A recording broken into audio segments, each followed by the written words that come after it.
This government meeting is brought to you by Eastworks and our local cable subscribers.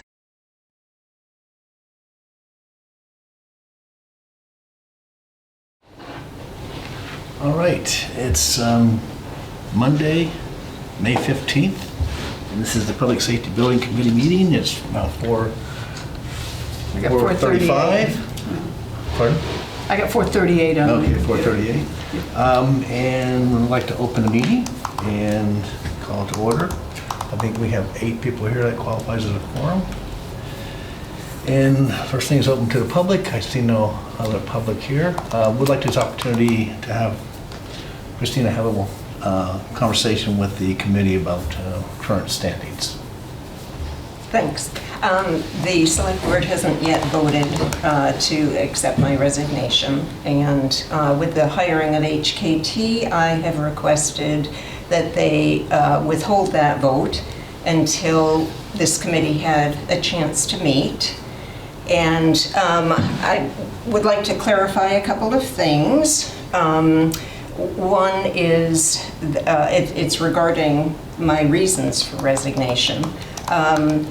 Firstly, it has been, I've heard that it was commented or asked, the question was asked why I didn't say something before the vote at the review meeting, and the reason for that is that I didn't know beforehand. I made the decision at the end of the meeting as a result of that review meeting. And also, had I known you would have been voting and said something, you would have been voting under threat, and that would be coercion, and I was not. That's not something I'm willing to do. The other comment I've heard is that I quit because I didn't get my way, and I quit exactly for the reasons that I stated at the end of that meeting, and that was that I accepted the vote of the committee, but I realized that working with CBA, I wouldn't be an asset. And it was because I thought we were taking a step backwards, and because so much had already been determined, and also I have a personality conflict with the principal of CBA, and I knew I just couldn't do it. So I simply stepped away quietly. So now I would like to work with HKT, and I welcome any comments, and based on those comments, I will make a decision as to whether I step away or not. I hope you rescind your resignation letter. I think you're a valuable, very, very valuable team member, and you should be on this committee. Thank you. Yeah, I agree. I had to leave before you spoke last time, so it's helpful to hear a little bit more backstory. It's hard when you actually have two competing things, like I accept the vote of the committee, but I can't vote as a select board member to spend $175,000 on a proposal that I didn't think had merit. So it's hard when you have two competing things. So I appreciate understanding a little bit more about your difficulty. Not as chairman, but as a member of the committee, I find your input very valuable to the process that we've been going through. So I also encourage you to ask the select board to rescind your offer of resignation. Thank you. Anyone else? Yeah, I'll speak. Please go, Mark. I didn't see your hand. I think you'd be an asset for the community. Thanks. Okay, thanks. Chris, did you want to say something?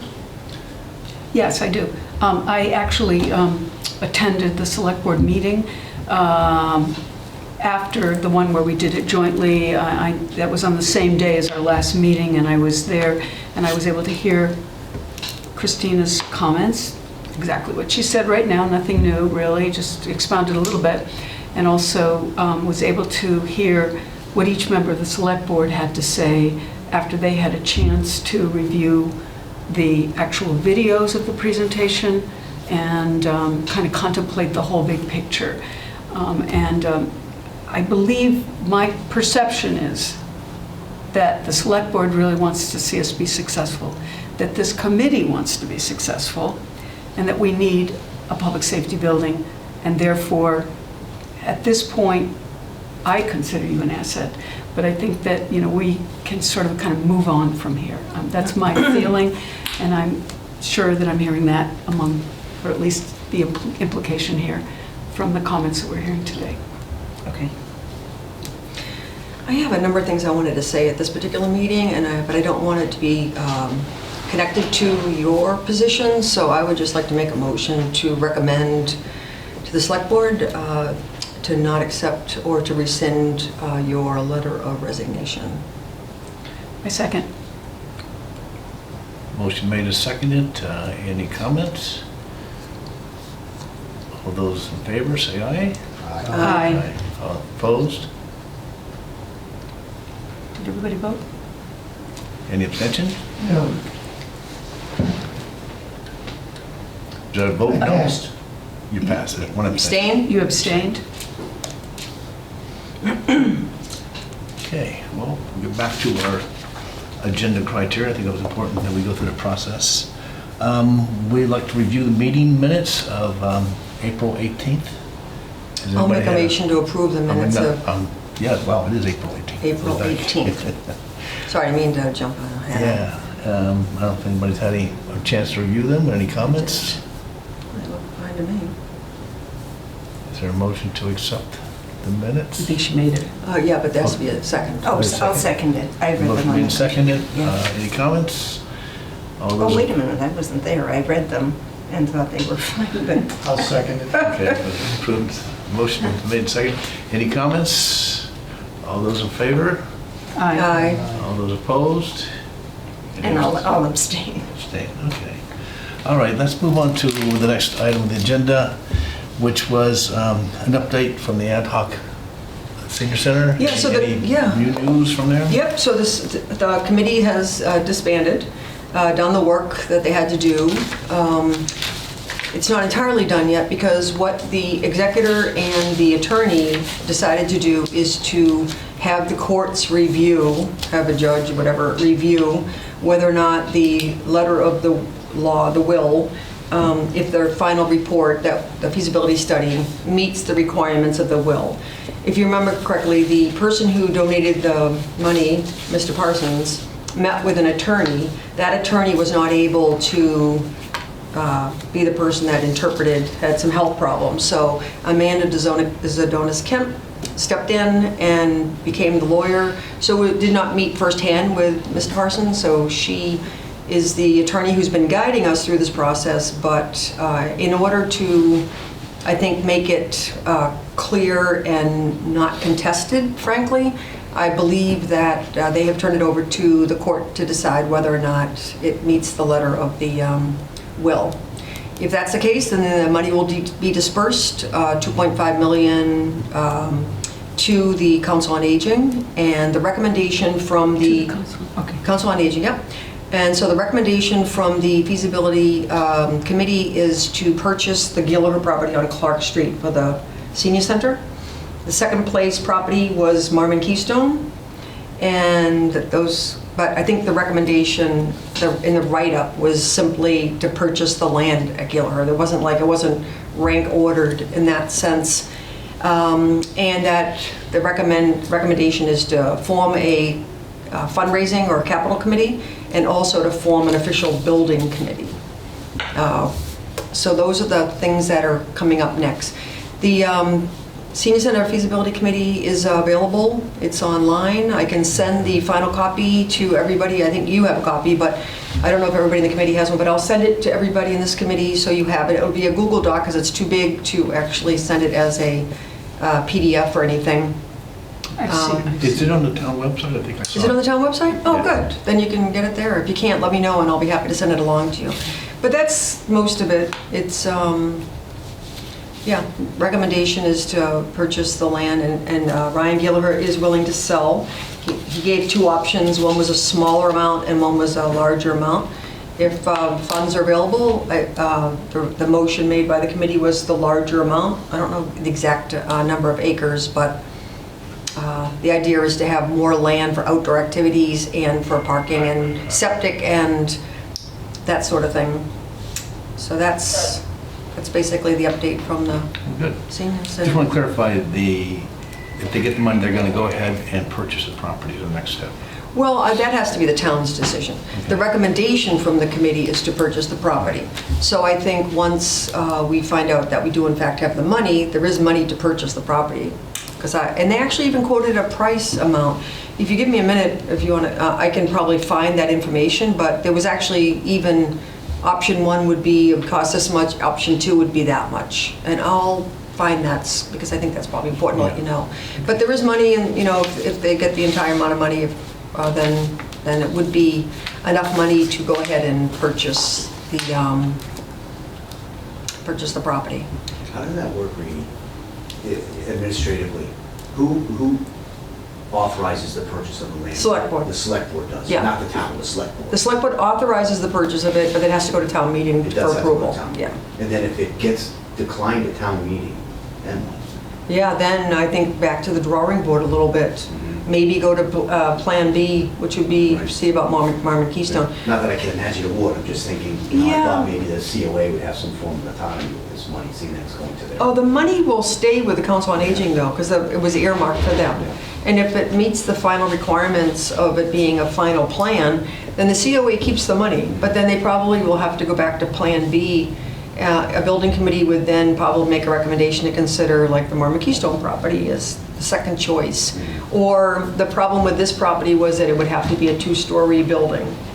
And I think that was a little bit of I dropped it down a little bit on the list, but that would be a next one. So I think they'd have to go back to look at what other building sites would be possible. Because there were 4, but number 1 and 2 I think were identified. But the recommendation was only for 1 property.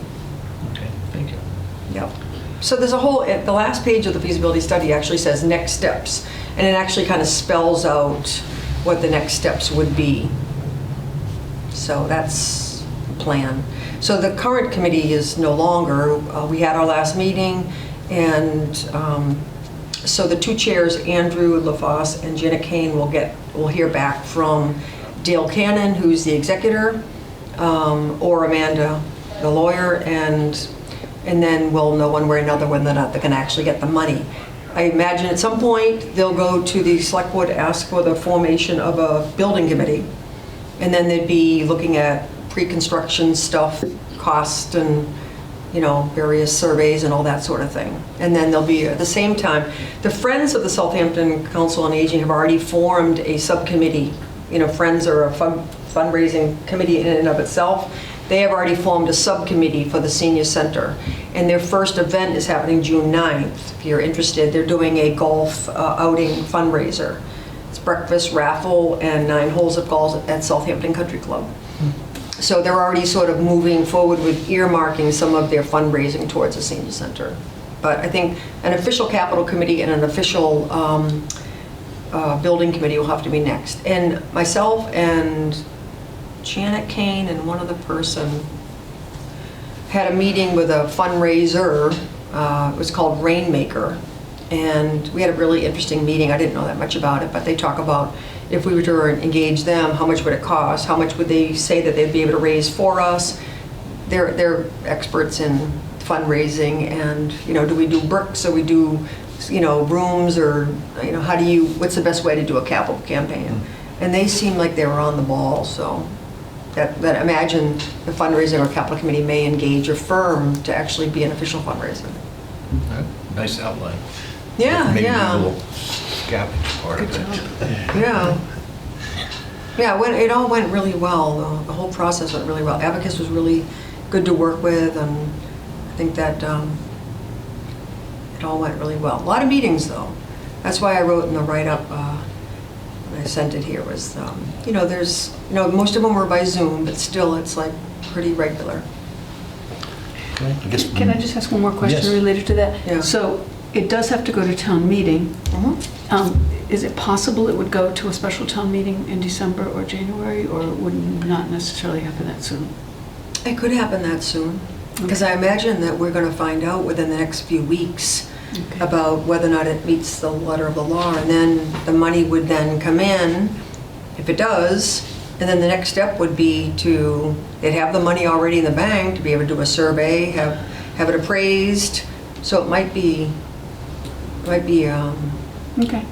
so we may have an early special town meeting this year because of the whole Hampshire regional thing. Really? This is where I think that the town sometimes is almost too trusting of, either the select board or something, because I don't know how many people understood exactly what we were voting for, but we got back $300-something thousand from Hampshire Regional because they're only allowed to keep, they don't have a capital fund. So they are only able to have a thing called excess and deficiency. So they're only able to keep 5% in the bank up there, because otherwise they have to go to 5 separate town meetings to get a roof or to get something like a capital thing. So they have a thing called an excess and deficiency fund where they're allowed to keep 5% of their budget. When they exceed it, they have to give the money back to the towns. They exceeded it to the tune of, $1-point-something million. So they had, and our share was 300-something thousand. Maybe it was 600. Anyway, I'm getting mixed up with all these numbers. But anyway, the bottom line is they had to give the money back. So they had a meeting to decide, they had 3 choices on how to give the money back to the town. We knew about this excess and deficiency a long time ago, so when we were building the budget and it was in the negative, we put it into the budget because we knew we had it coming to us. So then when they decided that they were going to give it back to us by giving us one lump sum in the fourth quarter 2023, we're like, no, that money's gonna have to go right to free cash. And it's not gonna be, we're gonna have to, so we voted, one of the articles of the town meeting was to take that money, exactly the same amount, out of operational stabilization into the budget to cover it, and then as soon as free cash is certified, then we'll take the money out to be able to give it, make it work. So I don't know how many people entirely understood what was happening there, but it was the only option we had, because at that point, we had a $300,000+ deficit.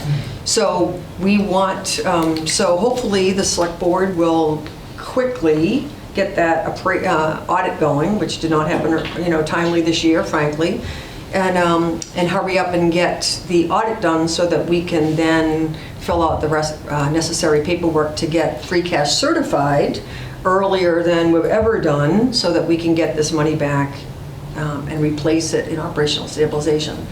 And all that would have to be voted at town meeting, which would have to happen Right, which would mean that we would have as soon as possible after October 1st, because that's as soon as you could do it. So we're hoping, the last couple of special town meetings have been, this time it was early because the police department, had so many staffing issues. They need to move money within the department. So hopefully this current special town meeting will be earlier than later. So Right. Anyway, sorry if that was longer than more information than you wanted to hear, but it's a lot of stuff going on. There's a lot of stuff going on. Thank you for I think you updating. still want to be a select board member. We're Speak. gonna do a write-in. Joking. All right, next thing on the agenda is update on the contract negotiation with HKT.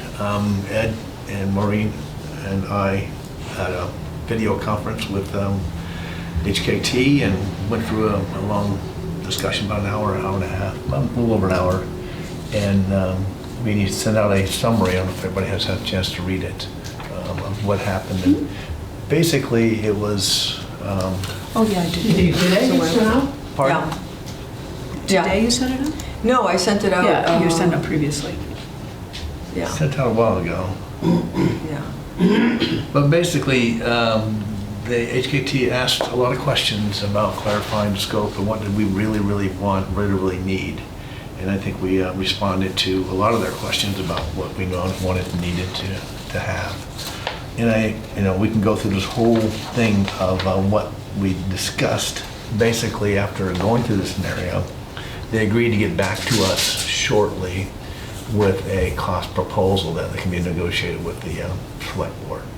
I don't know if we want to go through each one of these steps about the questions and... Let me just summarize, since Dawn didn't get a chance to read Yeah. it. Again, a lot of them were questions, we tried to answer them. One of the questions was, they saw the PowerPoint of the 2015 feasibility study, but they couldn't find the full study, and we said we would look for it and try to find it. I don't think there was one done. No, there wasn't. Yeah, we just have the PDF of the Yeah. presentation, and that's all we had. They wanted to see the previous feasibility study. So I think Dawn and Ian, you were on the committee before. I've only seen the PowerPoint, and I believe CBA never gave an actual study. It was a PowerPoint. It was done via PowerPoint, right? I think so, yeah. Yeah. I'll So check they, my records just to make sure.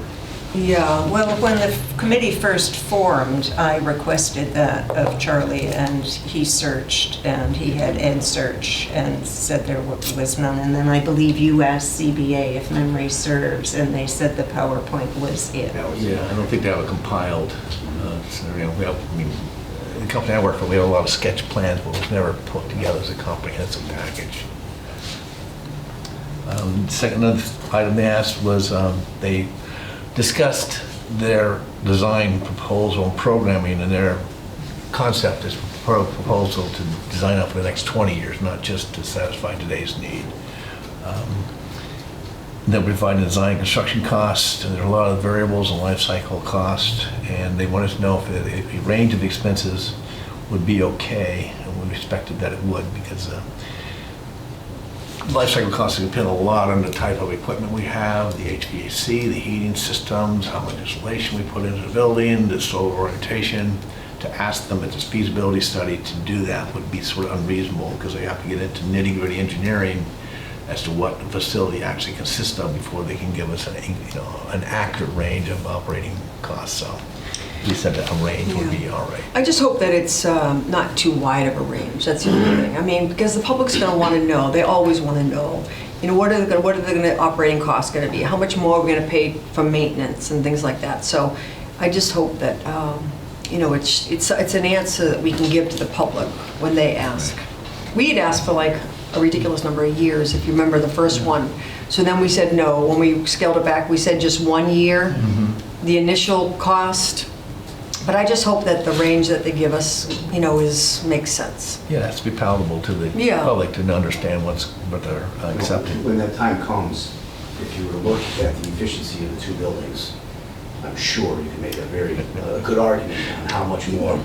Operationally, that's not going to be probably as expensive, because I have that big building in the heat that's escaping through the windows and going through the roof, and it's a lot. Yeah, that's a good point. Well, that's a good point. We probably remember to remind them to put it into their analysis, comparison of what they're currently paying for maintenance versus what we're. And you just did a huge energy thing for the Green Communities grant. We just got a whole bunch of information from that, right? Right, but we didn't do anything with that building. Well, Oh, okay. yeah, I know they came, but that was about maybe a year ago that Ed came with some representatives. Yeah. And I don't think it met the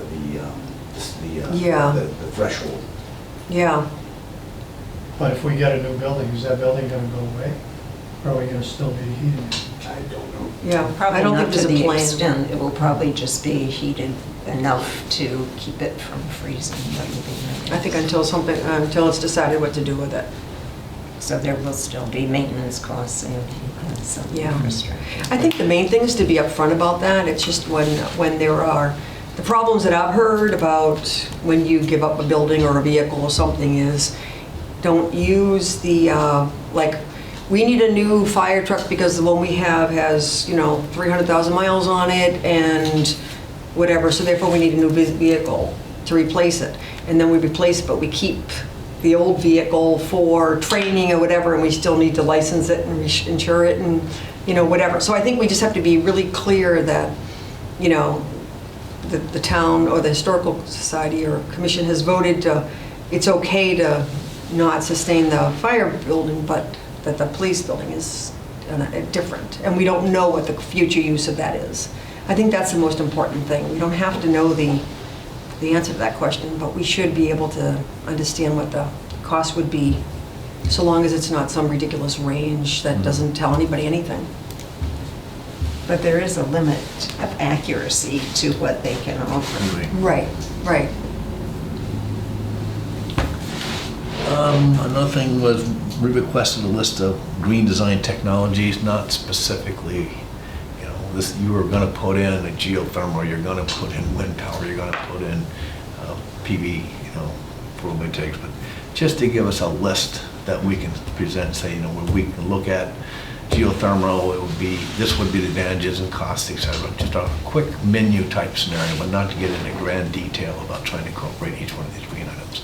But we do want to present that we are pursuing green, but we have to balance that with economics and reality of installing them.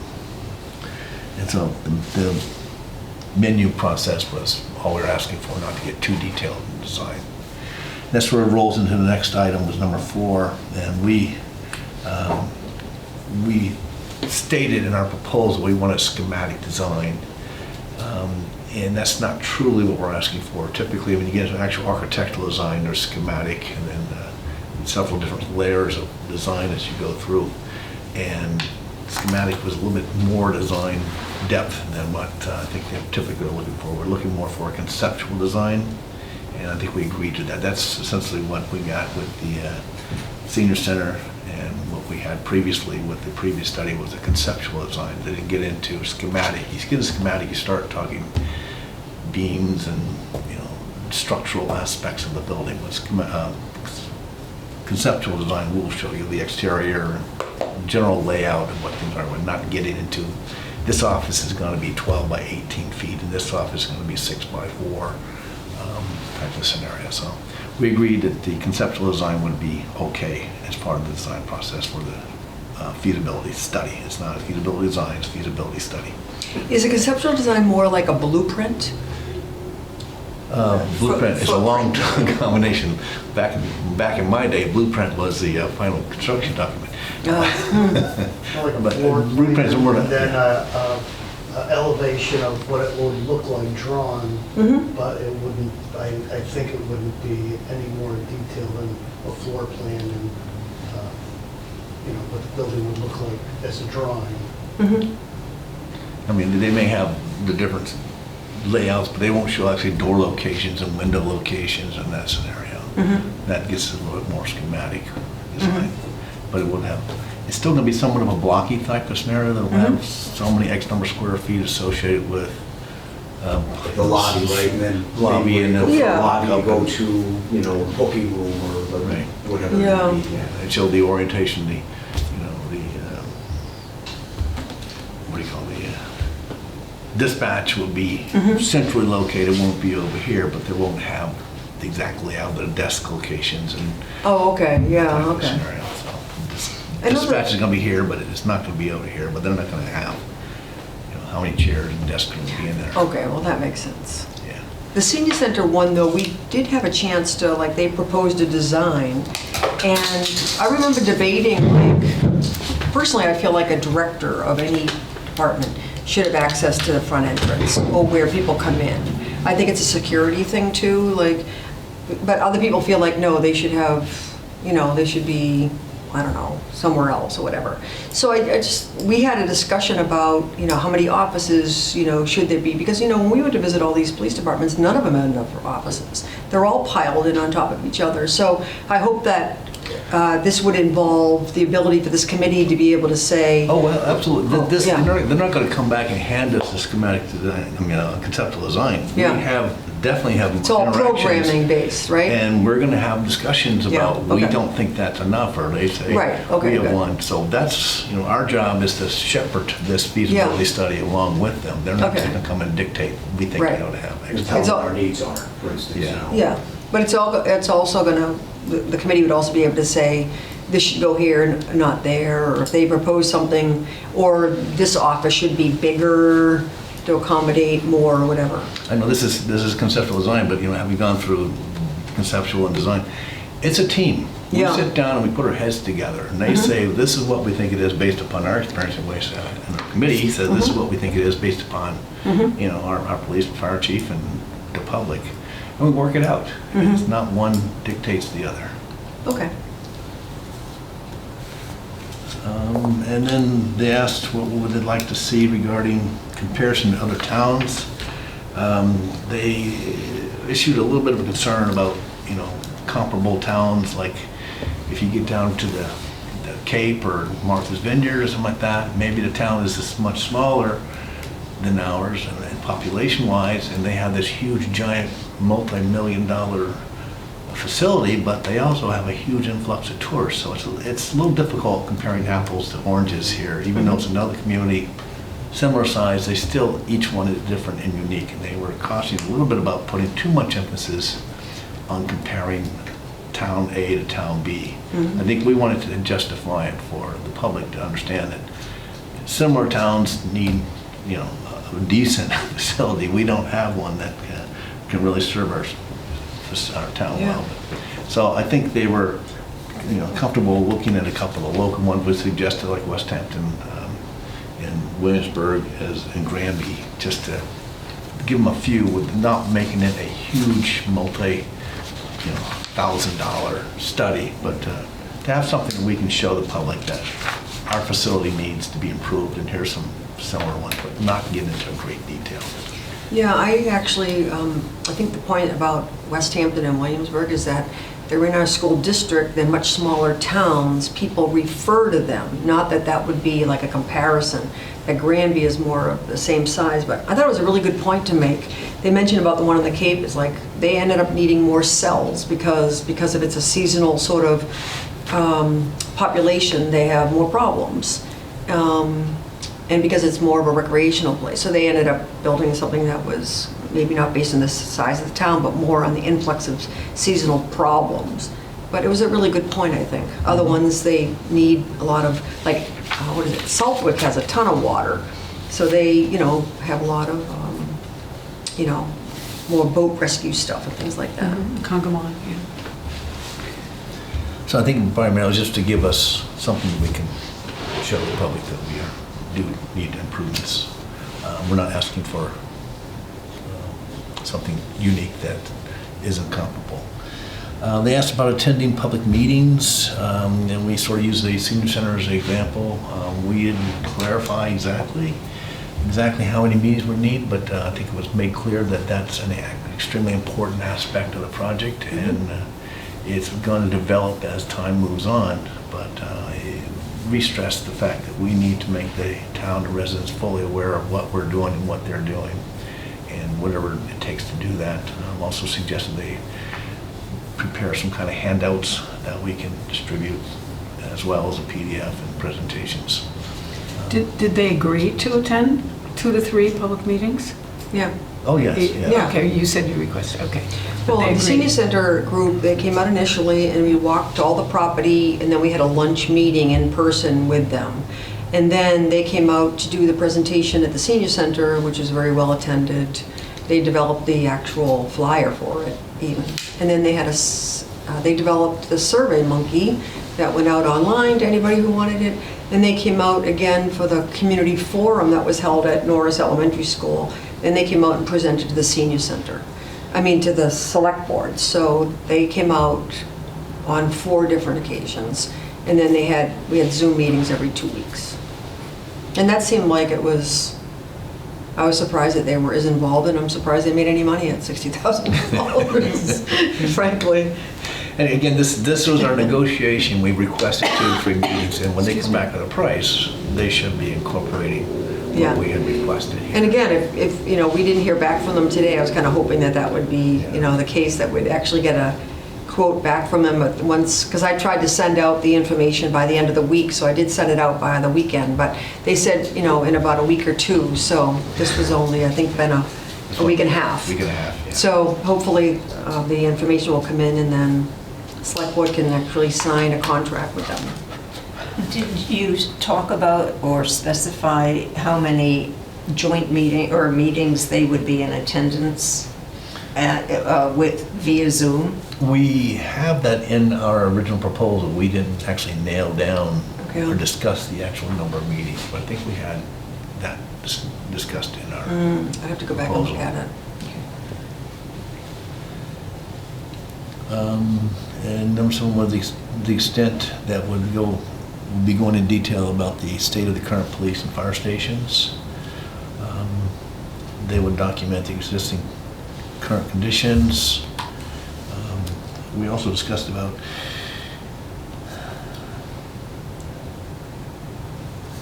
putting together a presentation. We talked about earlier meetings we had discussed about having the police and fire putting together a presentation but we wonder now if that's really going to be relevant, or are we the correct people to do that? We're going to have East Hampton Media assist us. Yeah, East Hampton Media was going to do a video and have both chiefs take a tour of the building and just point out, things that are important to point out and have those available for the public. So that might be a good thing to have John do before he actually retires, I think. They just mentioned that they weren't sure that they were the best person to go.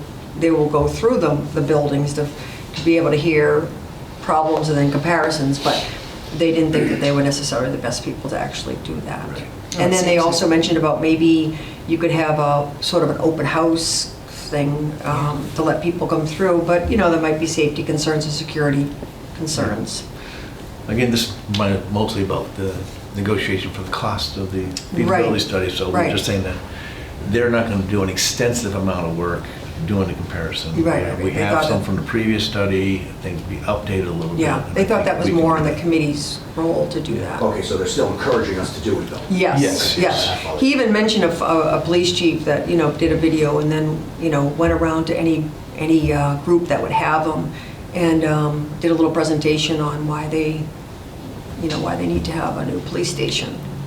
And they said it was very successful. Does East Hampton Media do this for free, or will it cost the town? I think that we asked that question. I believe it falls under the contract Yeah. the town has Yeah. with East Hampton Media. Yeah, they And would do it. secondly, when we talked to the gentleman who's the new executive director, can't remember his name, but anyway, he said he had familiarity with doing this kind of thing Yeah. from his previous job. I forgot his name, but Jeff Mastriani Yeah, or something right, like right. that. So weren't you part of that conversation? Yeah, he was Yeah. interested. Yeah, Yeah. he seemed like it was not going to be an issue. Yeah, Not whatever an you issue. want. So I Yeah. think the committee, that would be a good thing to kind of. And sooner rather than later. Now we got kind of hung up on all the, the contracting and the sending out for the RFQ and all that, so we kind of let it go. But maybe we need to, especially if John Workman's going to be Yeah. retiring and taking time off and stuff, because it'll be important to get his input on that. Yeah, maybe that could be something that the committee plans on doing, having available. But like Mark said, it wasn't something that we were going to include in as part of the Okay. package. And that was so we're sort of waiting for them to come back and hopefully they give us a nice menu that we can look at Yeah. for the cost, and then given to us. I'm sure we'll see it, but the select board is the one who's actually doing the negotiation. Right, but I think the committee would want, especially a new board, would want to have an endorsement from this committee, whether or not Makes sense. what they propose makes sense. So I imagine you and Ed, I'll kind of sign off to Chris, but I'm assuming that you and Ed will get the information back from them soon, and then it might be good to just kind of schedule a meeting to make a recommendation to the select board. I mean, there is $175,000, 125 is from ARPA, 50 is from an earmark from the legislature, so hopefully it'll come in under that. And Proceed. yeah, does anybody have any suggestions though about what Mark said about any of the negotiating questions or anything? The one what you just said? I just wonder if anybody Yeah. from the committee has any. Anybody have any, about No? I'm wondering if I've missed something. How much did you talk about actual site location?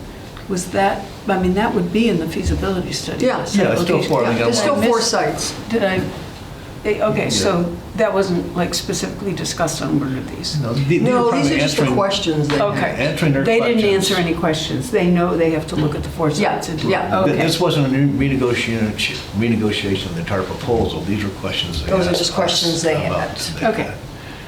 And jumping off subject a little bit, but I think one of the scope of work that we may be talking about is the fact that the senior center pretty much is locking in on one of the Keystone properties. Is that going to decrease the number of properties that they need to examine? But- Marvin Keystone, yeah. Yes. Yeah.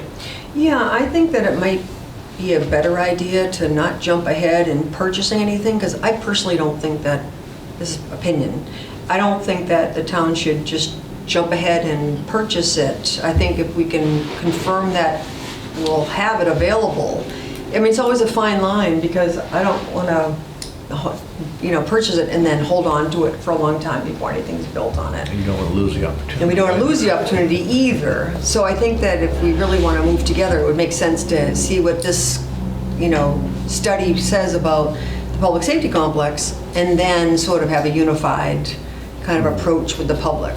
We just voted, the town, not this meeting, but the previous meeting, special town meeting, voted to purchase land on College Highway for the housing authority.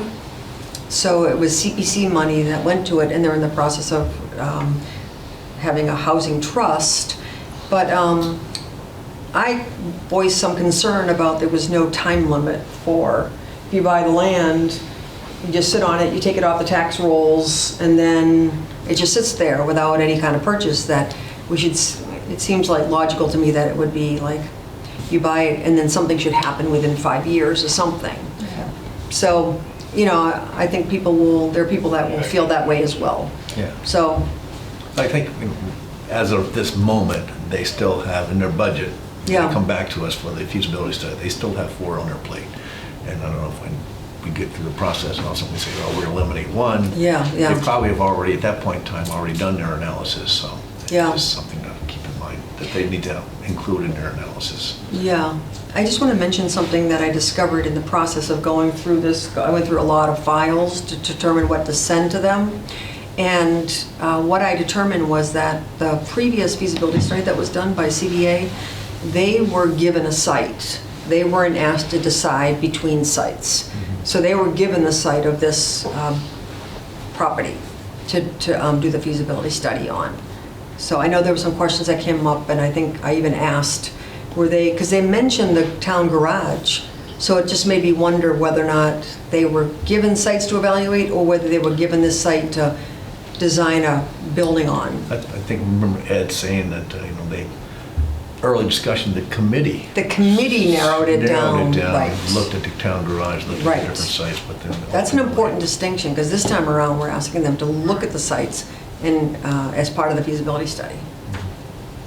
Does that mean they'd have, excuse me, come up with a different concept for each of the potential sites? Well, I think the way we had the proposal was they were going to evaluate all the 4 sites, give us a matrix, and say, okay, we're going to narrow it down to 2, or give us a matrix, and we in the select board narrow it down to 2. And those 2, they're going to give us a conceptual design of both those sites, the 2 top sites, the top 2 sites, and then that includes construction costs as well as the actual thing, which will help us to narrow it down to 1, which make the final presentation to the town. For example, the one on this side here for the senior center, they determined that the footprint that they had constructed based on what everybody said about how many rooms there should be and what the square footage should be and what kind of outdoor things are requested, they decided that that couldn't happen on this particular site without it being a 2-story building. So I think they would accommodate any variation based on the properties, and that would, lead into the matrix that we might decide, nope, we definitely want to have it, whatever, and that might score it appropriately. At least that's what happened on the senior center side. We felt like, a lot of people are going to say, well, why don't you have it here? We should have it here. We heard that actually in the community forum. It should be here. But I think the committee felt like with the wetlands and the ledge and the fact that it would displace the fire department for a period of time until we know where they're going to go, it just didn't rise above as the top choice. And there was just too much appeal to be right next to the park and right next to Manhattan Trail and all of that. Well, that's why we're having a feasibility study, the way Yeah. these things up. Right. Okay. And a lot of people changed their mind, by the way, too. A lot of people that went into the study thinking one thing came out after, deliberation and design things feeling something I think different. it's good to go in, Yeah. well, without blinders. Right, wide open, right. so. Right. So I think the next item was, what's our next steps? I think we pretty much meet with them after the contract is signed. We meet with them and then sit down and have a hash out and have them tell us what, jointly we'll work out together rather than unilaterally tell them what steps are. They're the experts in preparing feasibility studies. I think the initial meeting, I think, is our next step, is to really hash out the direction of where we're going to go. I think we already know the timeline. That could be a Zoom meeting, I should think, that hash-out I meeting. think it could. You think? Yeah, but I also think they need to come, well, Oh, I think initially there should be a. there's got to be an on-site of them to meeting. walk through these. Walk through the four properties. Right. Yeah, and then have a meeting Yeah. in person, just, I think that would be a good kickoff. I think that's a good process. Have them come here, get familiar with the 4 sites, and then we have a joint meeting to discuss what the exact next concrete steps are. I think, because it'd be better for them to be able to speak from knowledge rather than just speak from, gee, I don't know. Oh, yeah. And then it would go to the select board for actual negotiations? What No, is that the happens process? after the negotiation. So the next step is that they're going to email us a proposal that has dollar amounts to the different things that Right. we talked about. And then Mark and the select board representative and Ed, I imagine, would review it, and if there was time, like, schedule a meeting. Otherwise, they would just negotiate on this committee's behalf. And the select board would then vote to sign the contract with them for X amount of dollars. And then the next step would be that they would have a kickoff meeting, I would think. They're not going to work unless they get paid. No, I know that, but I wonder, that is exactly right. I wondered who would be sort of sifting through the different costs and to determine what actually we were hiring. I think that was what meeting was So first Yeah, that, made. yes, yeah. yes. So that's select board, but Right, it so- seems as though, I was just wondering about our input. We might also have Right. some ideas of how we could narrow it down, what really is the most important. Yeah. I'm wondering, again, because that's the next step, as soon as we get something back, I don't know how this goes with the select board and us, but I'd like to move quickly on this. As soon as we get something back from them, I'd like to have a meeting, if it's okay with the select board, Yeah. with our committee A meeting. joint meeting. Yeah, joint meeting, yeah, that would be a good idea. So, our next meeting, I guess, will be scheduled predicated upon when we get a proposal back and Yeah. authorization from the select board for have Right. the full committee to observe and comment on the Yeah. proposal. And the select board's about to change. Yeah, well, That's two our other next people item. are gonna probably change. But just trying to think of when the next select board meeting is, so but I think, you just have to have a 48-hour notice for the I posting. think so, And don't yeah. forget, Friday ends up messing people up because it doesn't allow for an extra day when it's not a town day. Right. So, like, When you get ready to post it on the website, it tells you the last Yeah. moment you can. the earliest you could do it. But I'd say Mondays are always the best day. Monday at 4:30 is pretty much open, so we'll do it the Monday after we get, Yeah, but if you're thinking about, I think the next select board meeting would be the 30th maybe? Anyway, they're 6 o'clock on Tuesdays, so I think the sooner you can get on the agenda and have either a joint meeting or have a meeting before, the sooner you get it going, I think the better. Well, could we meet with the information and then Make a have recommendation, Mark- yeah. Mark, based on what we talk about, go before the select board? Does it need to be a full committee meeting? I don't know. Yeah. Just a question. I think we already voted to authorize Mark and me Yeah, I think we'd and authorize- Ed to negotiate Negotiate. on behalf, so if you're comfortable with that it would be whoever, there'll be a select board representative on this committee along with Ed and Mark, so you could either schedule a joint meeting or you could schedule a separate meeting to review the proposal, make recommendations, or however you want to do it. yeah. Well, I think it's I especially think it'd be important important for the committee yeah, to see especially the the numbers. chiefs. Yeah. So, again, I don't want to overstep protocol, but as soon as we get something from HKT, I guess I would like to have it and be able to submit it to the committee without stepping on any toes. I don't want to go, above and beyond what the select board wants us to do. I think you can submit it to the committee, but we cannot comment to all on an email, if that's what you were thinking No, of I'm having thinking a about meeting. having a meeting so we could Yep. discuss it. Okay. So as soon as we get those numbers, I would like to set up a public meeting with the committee and have us roundtable it, and then we can make our recommendations back to the planning board about what our feeling is. And the select board's the ultimate decider. So, Yeah, let's do it. I assume that would be okay with the select board if we went through that process. Oh, I think that would be a good idea. I'd be very interested in making sure that the chief saw the actual proposal and that the committee, especially people that are involved in previous public safety buildings and/or construction would want to review it. I think that would be very important. Do you want to say to schedule a meeting next Monday, just to have it on the... I mean, You can always cancel it. We can always cancel it, and the following Monday's a holiday. So then it would be Okay. 3 weeks if we It's up did. to you. Yeah, so why don't we propose our next, we're jumping ahead on. Yeah, I mean, I do think that they did say that it would be within the next week or two. So Yes. I'm kind of expecting that something will come in this So week. that's a week from today, This right? week. Today's Monday. Yes, so it would be the 22nd. 22nd. That's a tough day. Birthday. That's your birthday, really? Oh, really? But I don't do. Do you want a cake? Do you want to meet? Or is that how you Oh, want to yeah, spend your no, birthday? that's not it. Well, it's good to have it posted just in the event, Yeah. and it definitely. And if it's the only agenda item, it, Yeah, we wouldn't don't necessarily go have to any more be than that long. Just a review of cost proposals. Yeah. And make recommendations just like we're, that's the agenda. Yeah. And then if it comes in Thursday or Friday, you'd still have the meeting planned, you wouldn't have to scramble them. Mhm. Okay, we'll set that up. Well, if anybody has any additional recommendations, the only thing they asked about was really the questions they had. It wasn't a full, review of the RFQ. Are there any things that we need to present to the HKT that you can think of, or? I mean, realize I do have to comply with the original proposal.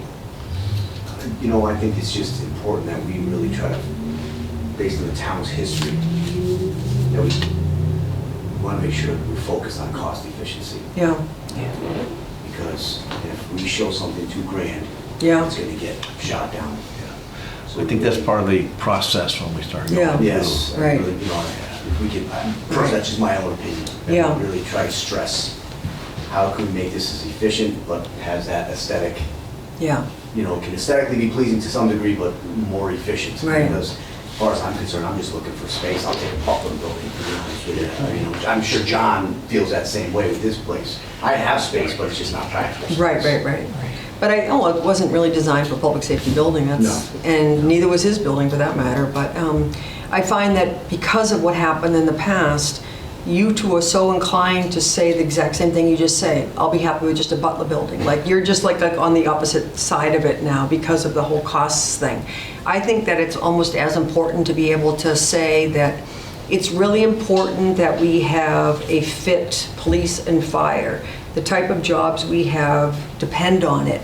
Therefore, it's very, very common, and I don't know, a single new fire, police, public safety building that doesn't have some exercise apparatus in it. So I think that it's almost as important to explain the reason for any space that you think is really important. Like last time there was a community meeting room or whatever. It's like, do we really need that? We have the library. It's a very small community space. We have the school.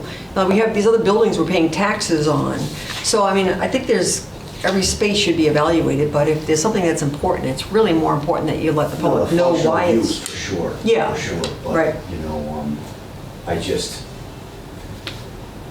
I think if it's ever going to pass, we have to justify that we're as cost efficient as possible. Yeah, We have right. our needs. Well, I think that's part of the iterative process we're going to go through with the feasibility study when Yeah. they come in, and that's going to be our pushback, Yeah. not a pushback, but we'll push in the same direction. Yeah. But we need to make that clear during the feasibility study process. We're not going to get all that down their throats right now, but we will make that Right. process happen during the study Mm-hmm. period. I had a couple comments I wanted to make, but, it's because it's my last meeting, so what do I have to lose, right? But I do want to say a couple things about the history of this committee, because I really feel very strongly that I want this town to have a new public safety building, and I'll do whatever I can possibly do in whatever role I have to make that happen. But I do think that there were problems in the past. I mean, obviously there are problems in the past. This committee has been in place for 20 years, and we don't have a public safety building. So that's why, for me, it's been like my father used to say the definition of insanity is doing things the same way and expecting different results. And so I've tried very hard, especially this last time when I've officially been on the committee, to be very objective about things and to not give a little history lesson. But I am going to give a little bit of history lesson today because I think it's important for some of the newer people on the committee, particularly Mark and John, to understand why maybe I've said some of the things that I've said, but also why the public, you might hear things from the public and you might understand why they say these things. So what happened was I only joined this whole party back when I was on the select board when CBA actually gave us a proposal and a PowerPoint. It was after that point. So I wasn't involved until after that point. So the town had just not approved this. I was not involved at all. I wasn't on the select board when that happened. So that all happened where it wasn't approved, and then this committee reformed again, and that's kind of when I ended up joining the select board. So what happened is we followed a lot of the same procedures that we did as a committee this time around. And so again, I'm only going to state facts, and then anytime I say my opinion, I will say my opinion. I admire your ability to do that, so I'll try to take your lead, Cindy. So what happened was I was on the select board with Jim Labrie, Charlie Konecki, myself, John Martin, and there was another member that never showed up. So it was the four of us. And so the Public Safety Committee, they had made recommendations for land, just like this committee had done this current time. And what happened was we wrote letters to people that we thought would be a good place for a public safety complex. And we heard back from the Grange property. And it was a landowner in like Huntington or somewhere up in the hills who owned that land, and I think for like $10,000 they were going to sell it to us. And we thought, okay, well that's good because that's a possibility of building it at the old town hall. It would give us egress and so it wouldn't have to be just egress from East Street. We could possibly have egress right onto College Highway and or a septic system. So we decided, for whatever reason, it would be a good idea now or for the future, for public safety or for something else, to own the Grange property. Of course, now it's being worked on, hopefully for garden or something. So we bought the land there. And prior to all of this, when the public safety complex was thought to be best on this site here, the Public Safety Committee had recommended buying additional land. I forget how much land, but we bought land that bordered this town hall property because for the same reason, for a septic system or something, for whatever we decide to build on that property. So that's why I want you to understand that people have said to me, why do we just keep buying land? Because we didn't do anything with the Grange property and we didn't do anything with the back of the property here. And now we just bought land up on College Highway for an affordable house, and now we're talking about buying land on Gilher property, and we haven't done anything. We haven't built anything yet. So that's just one perception I want you to understand, that some people might say, why do you just keep buying land? I supported doing it at the time. I just thought it was a good decision. These were bordering town properties, and for whatever we decided to do with them, it was a good idea. So what happened was we got letters back. We got letter back from somebody that lived across from Fulmer Road in the back there, which now might be Gilher's property. But anyway, they were very unhappy that we didn't write back to them. They offered land, and we didn't write back to them. So that's why it was so important to us that we write back to everybody. If someone writes to us and offers land, we have a responsibility to write back to them. It should be the select board that does that. So we heard back from a number of places. Some said no, some said yes. And then we did not hear back from what we thought was the best property for a public safety complex, was the, I'm drawing a blank on the Wayne property across from Cumberland Farms. So we said, well, we didn't hear back from them. We should really reach out to them. So Jim Labrie offered to reach out to the Wayne family. And he reached out to the Wayne family, and the next thing that we knew, the select board, he and his brother were going to buy it. So there was a lot of controversy in town about that, to the point where we got a letter from a number of citizens in town to let us know that they filed an ethics violation.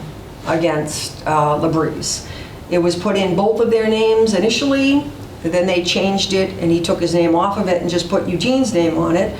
And then around the time that our committee started forming again, they put it back in his name, because unfortunately both of them had medical events that happened soon after in the middle of all of this. And I believe that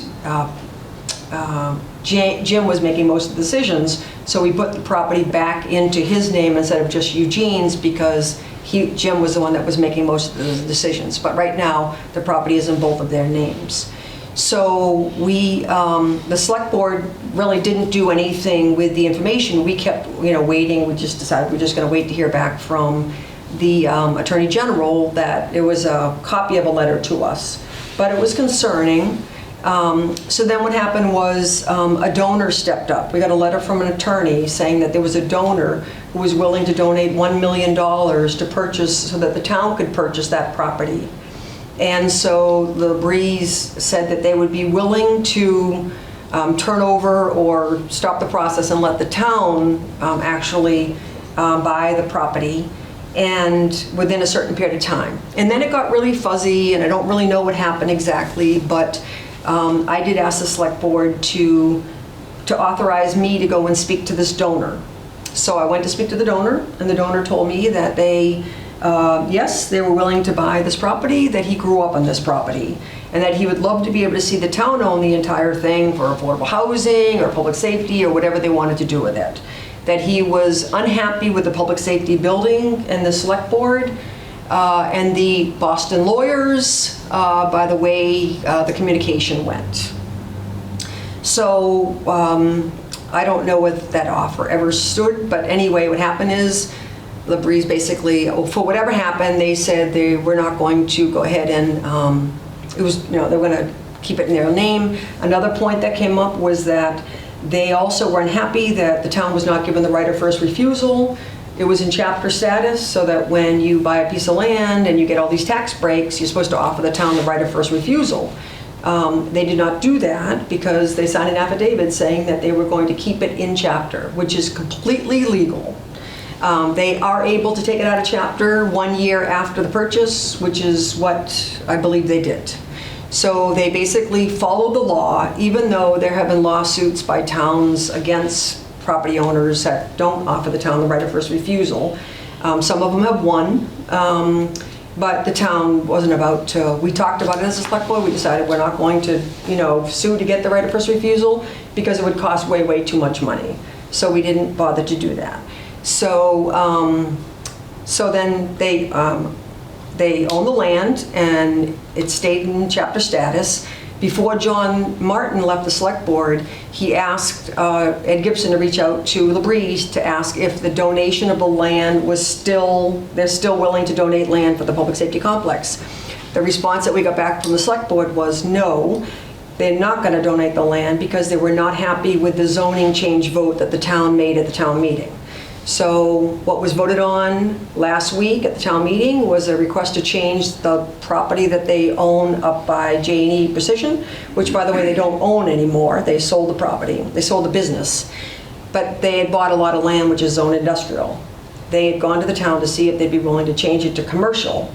And at the time, the town voted no, that they were not willing to do that. So when John Martin asked Ed Gibson to reach out to Labrie, the response back was no, they were not happy that the town didn't approve their zoning change. They were not willing to donate the property. So last week, the town voted to approve the zoning change from industrial to commercial. So I'm sure they were very happy about that. We have been told when the committee started, when Jim came, one of the first meetings, that they are willing to donate for the public safety complex. So that's not in writing. So anyway, that's basically the history of what's happened. So when people say, when I've said all along, I just want objectivity. I want due diligence. I want to, if this committee does all the work and decides that the best place for this public safety building is on the Labrie property, and you can say, yes, because of this, and this, I'm all in. But I think that if you don't do due diligence and you rush to say that it's the best place is up there because they're making a donation, that's not due diligence. Because I wasn't involved when they bought Labrie land there, the Labrie field. It's a wonderful place for kids, and yet we have put in a lot of money. We've put in millions of dollars into Labrie Field, which for good reason. I mean, you can't just buy land and expect that it's going to form into this beautiful field. But I've heard what's happening with the water. Why wasn't something done with the water that's there on the property? It's not safe. There's not a fence around it. You know, people are urinating in the bushes. Why isn't there a toilet over there? We got letters from neighbors. Finally, SYAA is purchasing a porta potty. We have had like a request to put in a field house and snack shack and all that.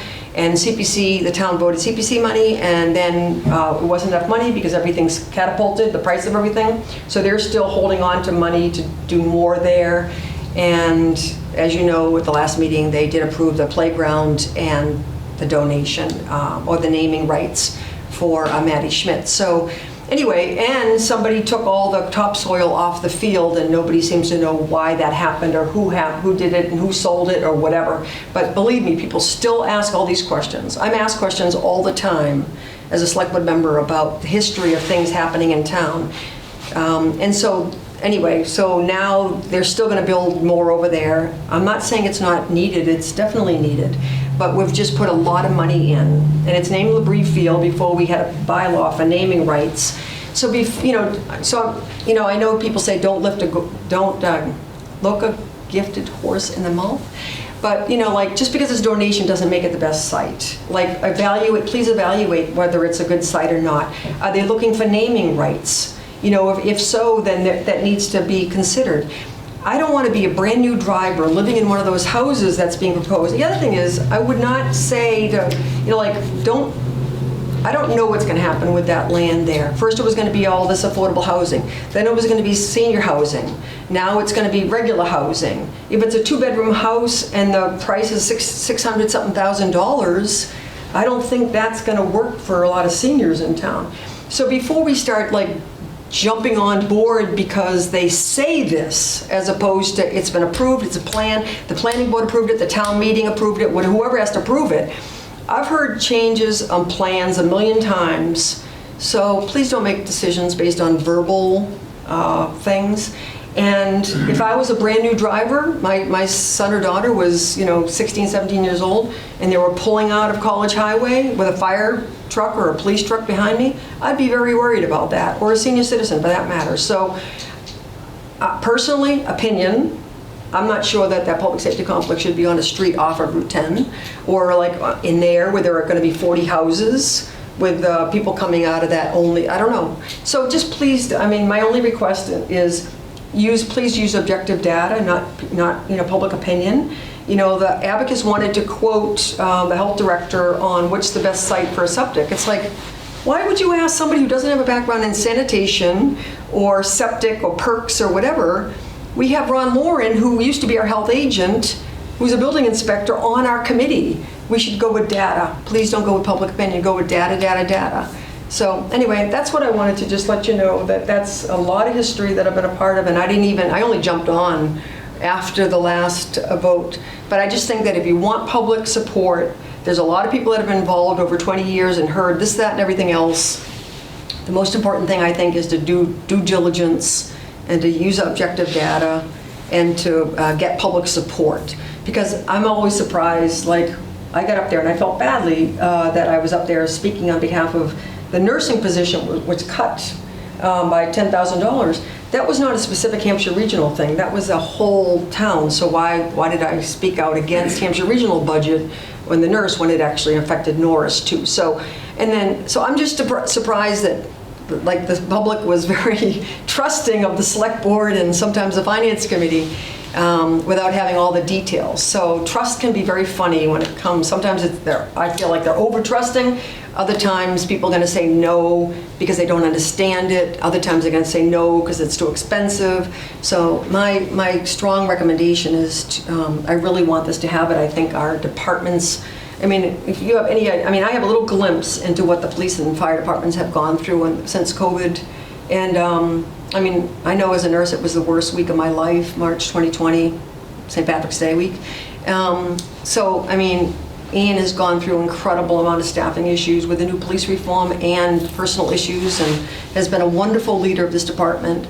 And, you know, John Workman is living in a building that's been built in the Civil War and dealing with part-time on-call staff. And I mean, I can't even imagine, you have no coercion to make anybody work, and you're trying to fill a 24/7 department. It's just, I can't even imagine doing that. So anyway, I support it 100%, but I just want to share that information with you. Thanks. I know, it's probably a lot. A lot of You're probably like, get me out of here. No, I think we've made it clear that we want to have a clear, Yeah. transparent approach to this whole thing. Yeah. And not any hidden agendas. And I would be fine with wherever it was, so long as it was voted by this committee as the best place. So I'm going to just add one thing. I am on the Master Plan Implementation Committee, and I was also on the Open Space and Recreation Update Committee, Open Space and Recreation Plan Update, which is a critical document that our town needs in order to apply for grants. We have to have that done within certain guidelines. And there's a historical section. Christina knows it well. There's a historical section about our town. I mean, we're talking way back, you know, many, many generations ago. And sometimes our town made decisions that we perhaps missed out on. Why are we not an industrial town? Why don't we have infrastructure? Why don't we have more commercial properties, more industrial properties? Good or bad, I'm not making a decision, but the decisions were made on, you know, some sort of not necessarily completely transparent and objective thinking about the future of the town. At least that's how I read the history, well before any of us were even born. Mm-hmm. And we don't have a greenway. When I moved in town 27 years ago, that vote happened and failed, and we're the you know, the broken link on the greenway. And now what does it cost? A ton of money to put in a greenway. Can't tell you exactly what it was going to cost then, but I would say less than 25% of what it is going to cost now. That's where I'm reiterating your basic point, which is we got to think, we got to look at data, we got to be objective, we got to do our due diligence, and not just go on, oh, we heard this was a good idea for whatever reason. So I'm just supporting your basic concept. There's a lot there. When my son is 36 now. When he was in elementary school, there was a lot of discussion about the Greenway, and it divided the town. Like very few things have divided the town. And there are still people that speak out against it, actually. I'm concerned about the two people at the town meeting that talked about it.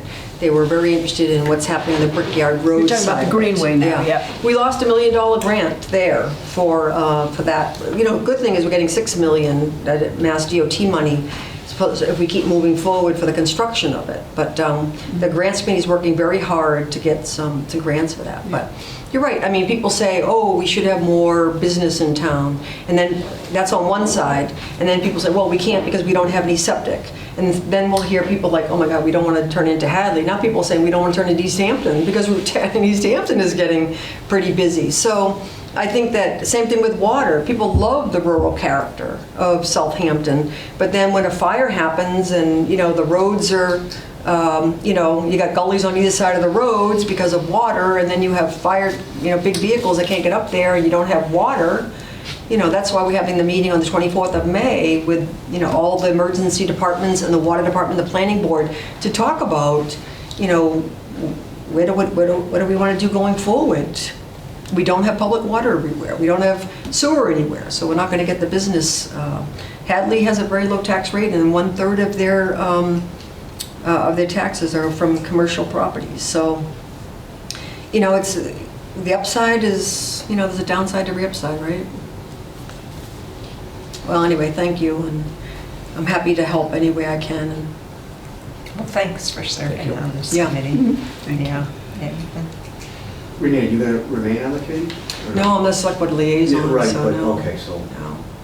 No, the only position You available could right be the finance committee and then...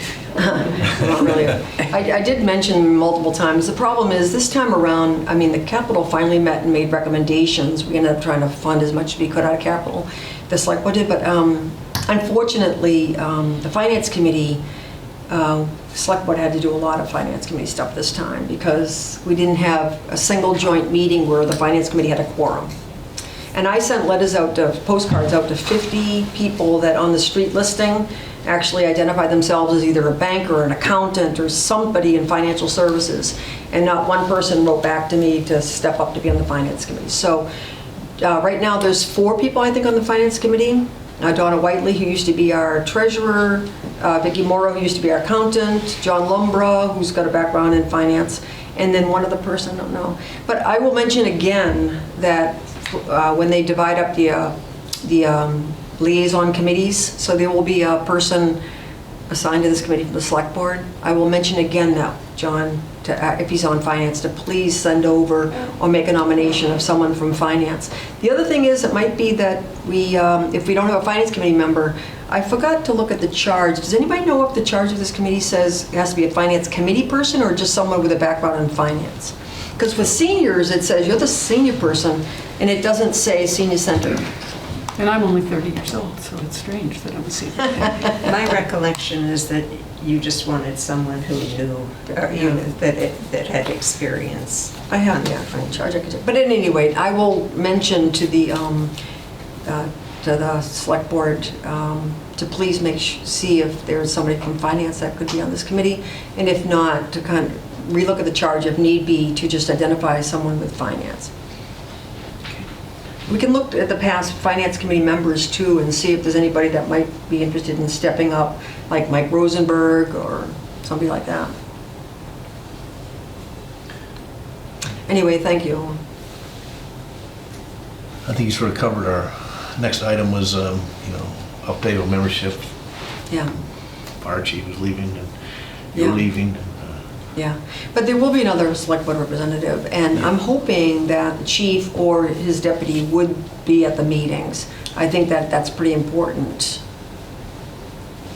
The new chief, the acting chief. Well, either the acting chief or, or that John would come to these meetings up until the time. As a member Yeah, and if of the public. not, I mean, I know he's not working on Mondays, so whether he would come or he would send his deputy, because I think his deputy came to a couple meetings.